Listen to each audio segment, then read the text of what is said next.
Hey, good evening, everybody. It's Dr. Darya Ghafourpour again. Welcome back to Friday Night Live. Feels like I haven't been here in a really long time, and I don't know why that is. It's only been a week, I think. But I'm glad that you're tuning in. Let's see if I can straighten up my camera a little bit. Yeah, so I hope that you've had a wonderful day or evening. Hi, Mary. Good to see you here. And I sure have. It's been a busy and eventful week, it feels like. And each day continues to bring new surprises to me. I've learned to just allow for whatever it is that's going to happen that day to happen and be open to, just be open to the experience.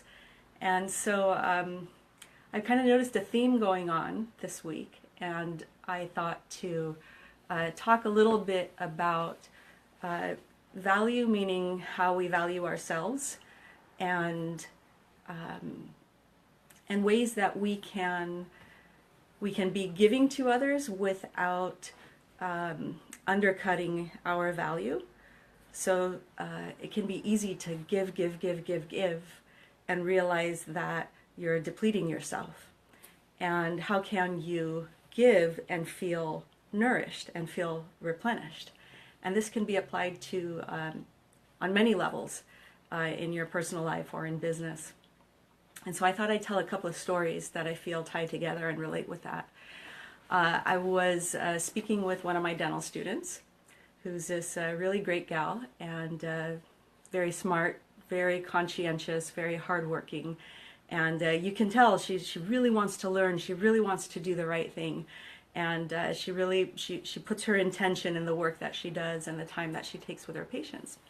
And we had a little experience where she was meeting a new patient for the first time, and that was the procedure that we were going to be doing a new patient examination there at the school. And I noticed that the codes that she inputted into the computer weren't exactly right. It did show that we were going to be doing an examination, but it showed a different kind of examination. And the bottom line is that it's not as doesn't reflect an examination that's as thorough as the first examination is, and it also didn't reflect the same cost. So the price is different. It costs a bit more to do a thorough examination than it does not to. Well, she felt very sympathetic towards this person and didn't want to charge for what it was that she was doing. And I think that we can all relate with that. We want to be giving. We feel sympathy, and perhaps it's something that we are, we might even be making up a financial hardship, where we might be thinking that someone has a financial hardship when they don't.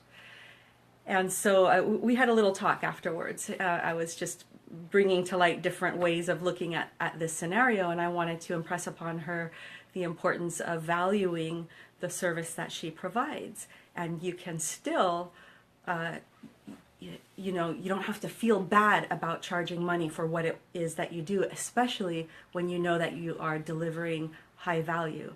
And if you feel like you want to give even more, you can still do that. You can do what we sometimes call over-deliver. I know in the entrepreneurial world we hear that term a lot, over-deliver.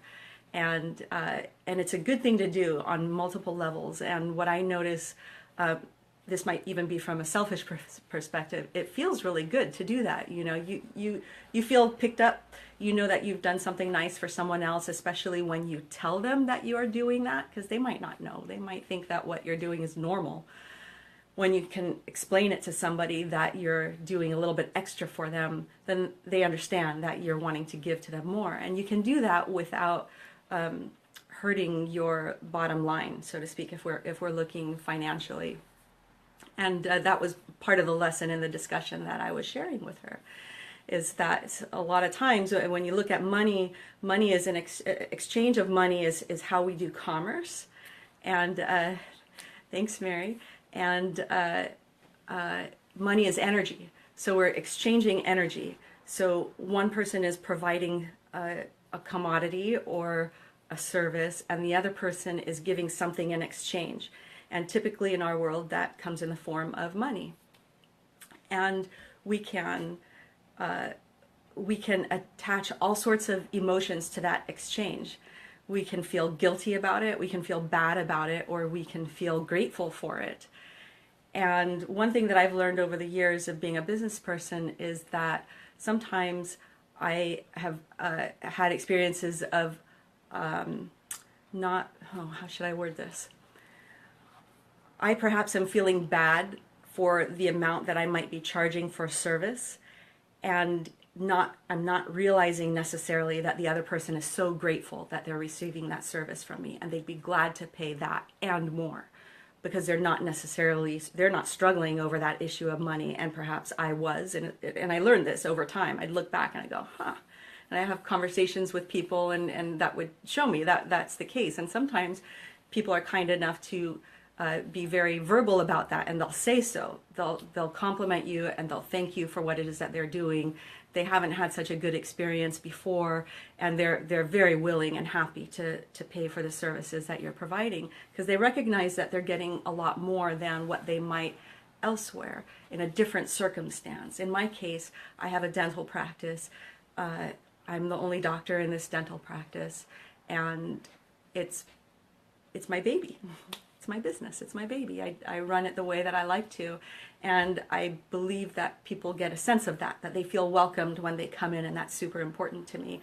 Like I've said before, it feels to me like I'm welcoming someone into my home when they're coming into my office. And we have a lot of fun here. There's a lot of closeness that happens. There's a lot of positive exchanges between me, my team, our patients, and it's a feel-good place.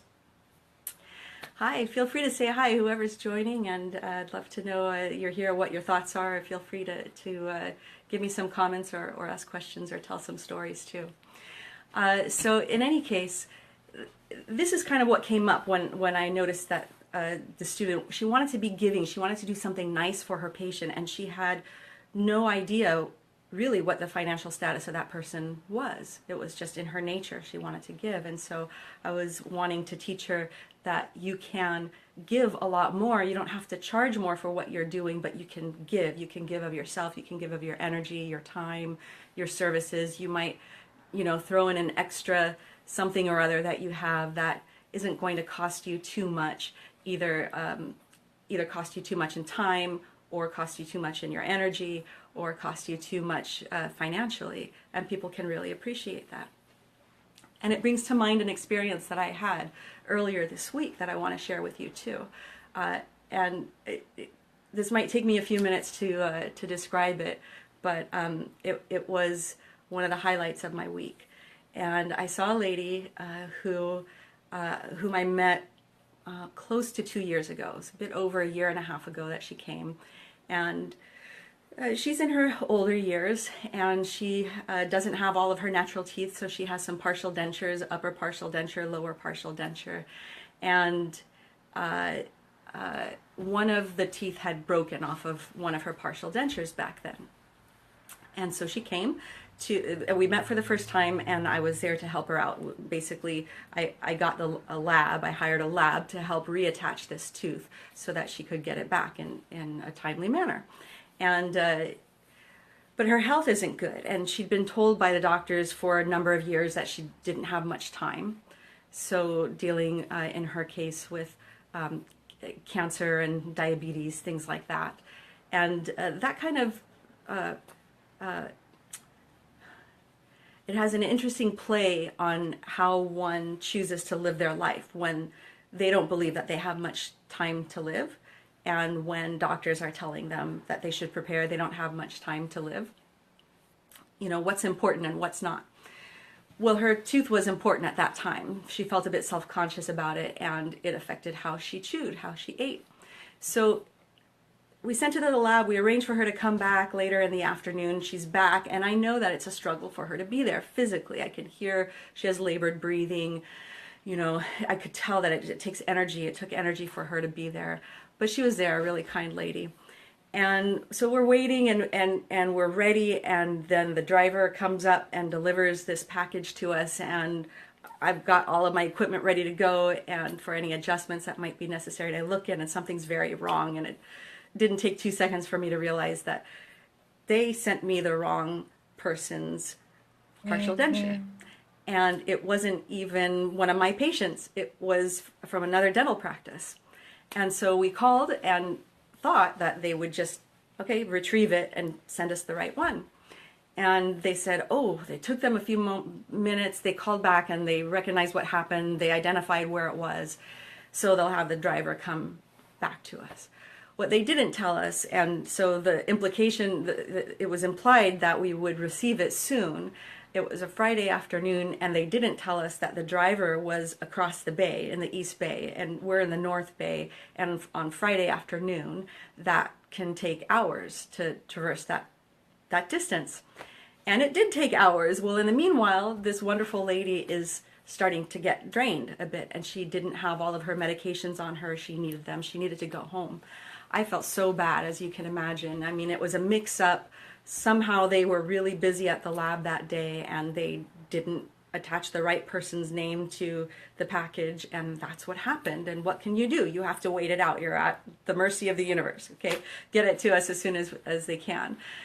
So eventually I realized, and she realized too, she was just like, look, I need to take my diabetes medication. And she actually had some other medications that were very important for her to take. So she had a family member who took her back home. And I thought about it, and I was just like, wow, so it's Friday afternoon, and she's going to have to go through the weekend because we weren't working that weekend before having her partial. And I really felt badly about that.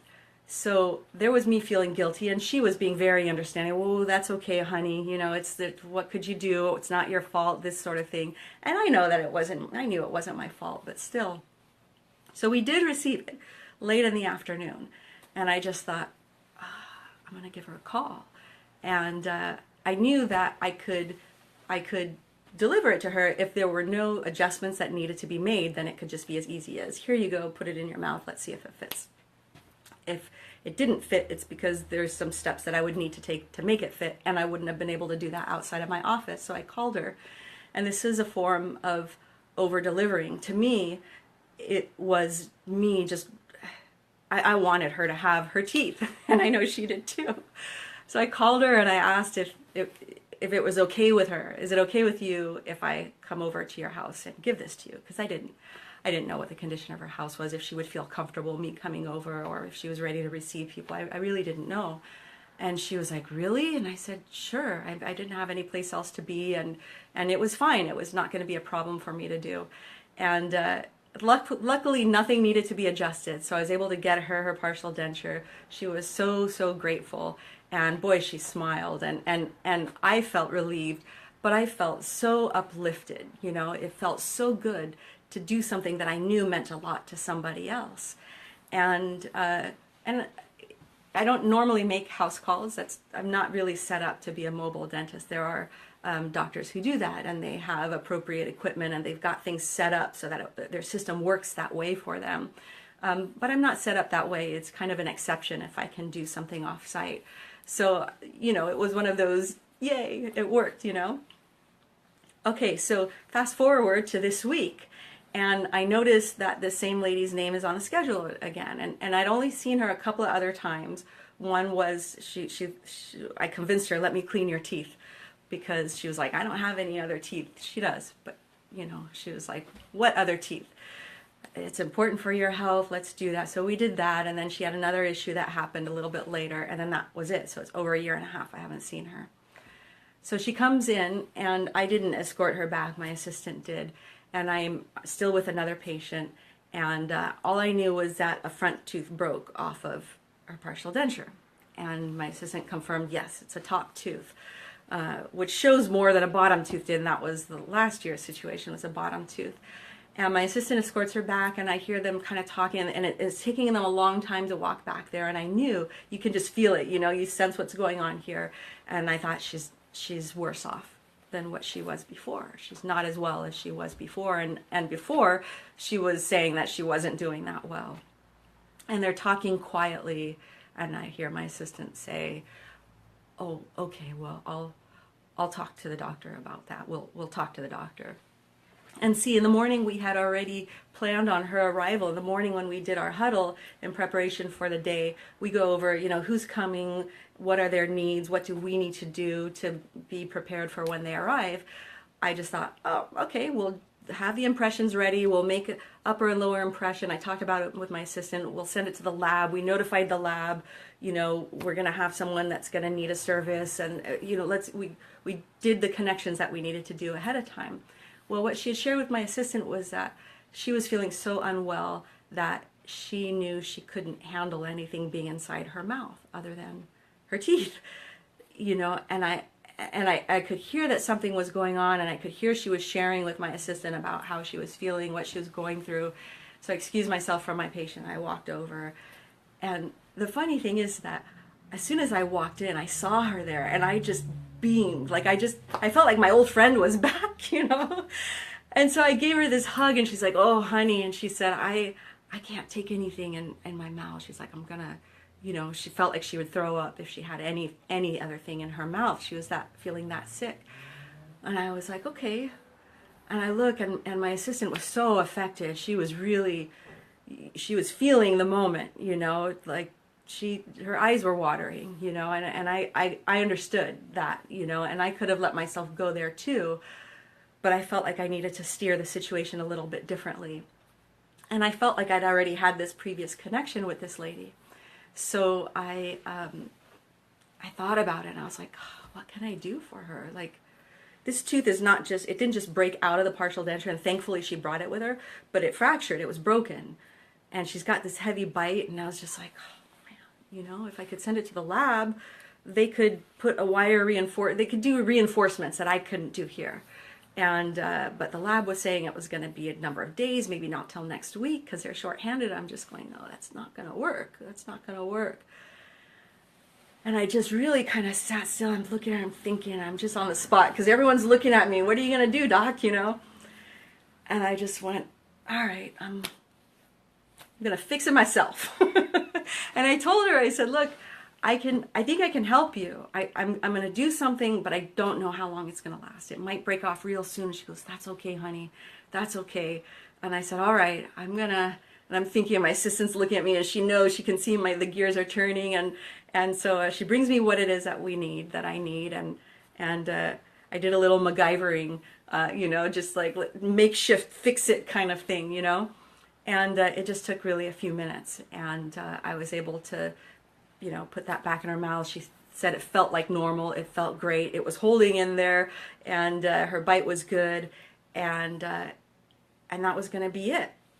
And the other issue is that we hadn't scheduled a whole lot of chair time either, my chair time, because I was still involved with somebody else. And you know, it just took a mentality shift for me to just go, okay, plan A isn't going to work. What's my plan B? Come up with it. You know, what are you going to do? And that was my way of giving, and of recognizing that it took a lot for this lady to be here, to physically arrive to me here, and there she was. I needed to do something to help her, you know. So it was pretty easy. Wish you lived close enough to be my dentist. Gotta run for now. Nice. Thank you, Mary. Thanks for joining, and thanks. Yeah, good to see you here. I'll see you again later. So.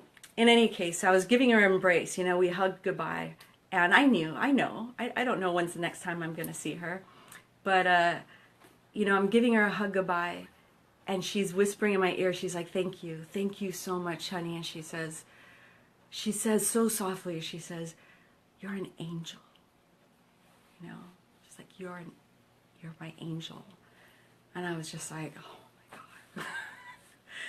And I felt like she was mine, you know, she showed up for me to be able to see, you know, a way for me to be able to step outside of my comfort zone maybe, or the way that I was thinking, you know, I was able to think outside of that framework and come up with something different. And it's not it's not magic that I did, it's a standard kind of treatment. It's just that my mindset was one way when I saw the way that something was broken, and I thought, well, it needs all this extra stuff.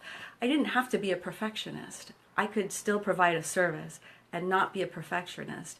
And that was over-delivering for my patient. That was giving her something beyond what her expectation was. You know, she was thinking that I'd just be able to take this and, okay, maybe have the lab do it and then come back in an hour or two, perhaps. Maybe that's what she was thinking. I don't know. So just want to encourage you of thinking of ways that you can do things a little bit differently without undervaluing yourself. I still charged for the procedure.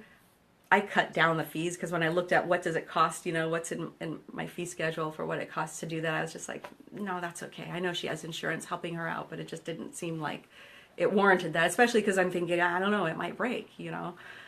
So I wasn't overextending myself, but I was able to help someone and touch someone's life. And the other thing that I didn't share with you, what she had said when we were embracing, she said, I never forget the way you came over to my house. I'll never forget what you did for me that time. I'll never forget it. And I was just like, double wow, you know. It was just, it was really beautiful.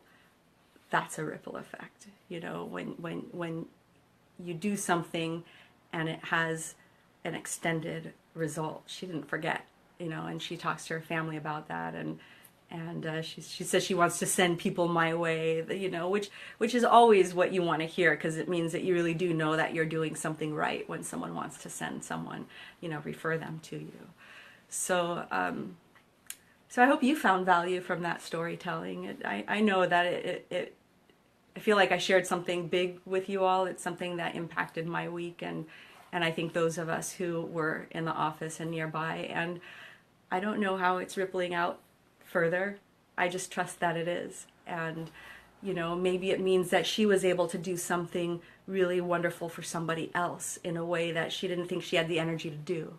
So maybe that spirit lifting happened and can extend outward too, right? We have no way of knowing.